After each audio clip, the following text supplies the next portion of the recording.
Good morning students, welcome to class 7th and here is your social science teacher. So class, let us start the next topic of our chapter equality. Today I am going to explain you the equality in our Indian constitution.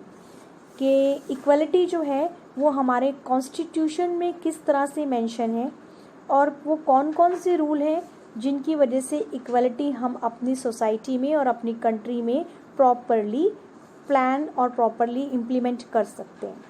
So let us start. Equality is an important element of democracy. सबसे important element जो हमारी democracy का है वो है equality. Equality का मतलब basically क्या होता है? It means all are equal before law, यानी कानून के आगे सब लोग बराबर हैं. This is a rule of law. And no discrimination is made on the basis of caste, creed, race, religion, gender, etc. और ये हमारे यहाँ रूल ऑफ लॉ मतलब जो हम कानून बनाते हैं उसका ये रूल है कि इंडिया के अंदर कोई भी व्यक्ति ये जो बेसिस हैं जैसे मैंने आपको बताया caste, creed, race, religion, sex etcetera, इनके सामने किसी भी व्यक्ति को डिस्क्रिमिनेट नहीं किया जाएगा. मीन्स इस बैकग्राउंड पर all are equal. Constitution of India says कि हमारी जो गवर्नमेंट है वो किसी भी इंडियन इक्वलिटी डिनाई नहीं कर सकती किसी भी इंडियन को कि इंडियन इक्वलिटी बिफोर लॉ कि ऑल आर इक्वल. और इस चीज़ को सेफ और प्रोटेक्शन के लिए प्रोटेक्शन ऑफ लॉ भी बने हुए हैं. राइट. इट मीन्स कि law is same for all regardless of a person status.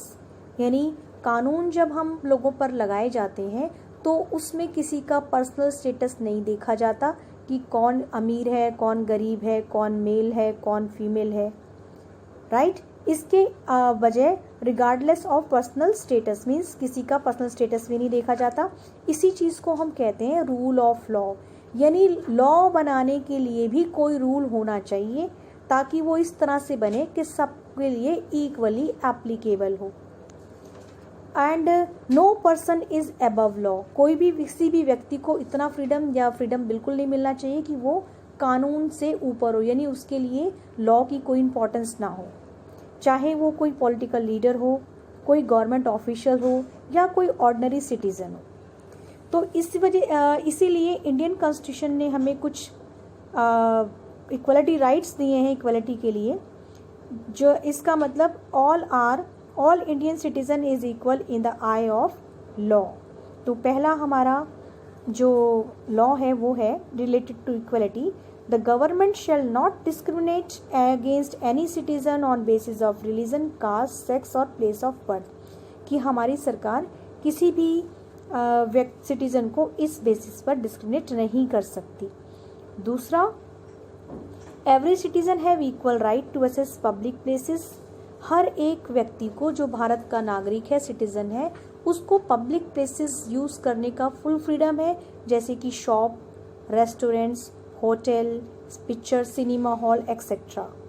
Third, किसी भी व्यक्ति को हम डिस्क्रिमिनेट नहीं कर सकते कि आप ये वेल मत यूज़ करिए, वो टैंक मत यूज़ करिए, बाथिंग, घाट, रोड, प्लेग्राउंड और वो सारी चीज़ें जो पब्लिक होती हैं, इन गवर्नमेंट होती हैं. All are equal while using these things. Fourth, practice of untouchability by law in any form is prohibited. Means आप जो अनटचेबिलिटी है वो किसी भी फॉर्म में यूज़ नहीं कर सकते कहीं पर भी, चाहे वो रूरल एरिया है या अर्बन एरिया है. और इसके लिए गवर्नमेंट ने बहुत स्ट्रॉन्ग स्टेप्स भी लिए कि अगर आप फिर भी इस चीज़ को प्रैक्टिस करते हैं तो आपके लिए एक फ़ाइन प्लस इम्प्रिजमेंट मतलब आपको जेल भी भेजा जा सकता है इसके लिए, और आपको फ़ाइन भी पे करना पड़ेगा. Means untouchability is so strongly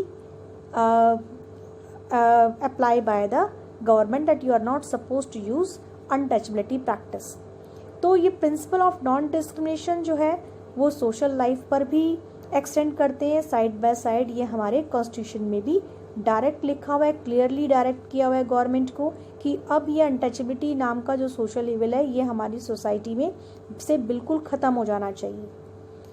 और these might appear very obvious, but it was necessary to incorporate these rights in constitution of our country, where the traditional caste system did not allow people of some community to access all public places। देखो बेटा, हमने ये तो कह दिया कि भाई हम लोगों को डिस्क्रिमिनेट नहीं करना चाहिए, लेकिन गवर्नमेंट को चाहिए कि वो उन लोगों पर भी रिस्ट्रिक्शन लगाए जो इस प्रैक्टिसेस को करते हैं, यानी पब्लिक प्रॉपर्टीज़ को अपने होल्ड में रखते हैं और फिर उनको दूसरे को यूज़ नहीं करने देते। क्योंकि हम सबको देंगे ये तो ठीक है, it's okay, it is written in the constitution, but हमें उन लोगों को भी कंट्रोल करना है जो अपना होल्ड इन चीज़ों पर रखते हैं और दूसरों को डिप्राइव करते हैं इन चीज़ों को यूज़ करने के लिए। ओके क्लास, अब हमारा नेक्स्ट टॉपिक है इक्वलिटी इन अदर डेमोक्रेसीज़, के और देशों में भी किस तरह से इक्वलिटीज़ जो इनइक्वलिटीज़ होती है और उसको कैसे ख़त्म किया जाए। तो we will discuss this in our next video. Till then